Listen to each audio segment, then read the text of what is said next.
Linux a été créé par Linus Torvalds en 1991. D'ailleurs, vous savez d'où vient le nom Linux? Linux, en fait, c'est la contraction de Linus, le nom de son créateur, et Unix.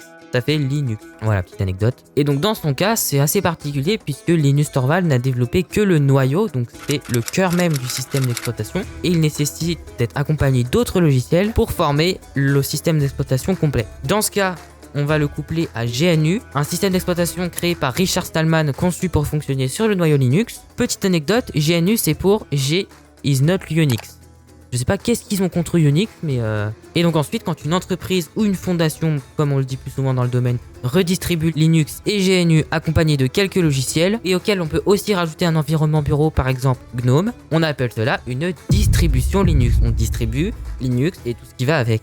Vous en connaissez certainement, d'ailleurs dans les plus connus, on peut citer Fedora, Ubuntu ou encore Debian. Mais il en existe des centaines, comme vous pouvez le voir sur ce graphique que j'ai trouvé sur internet.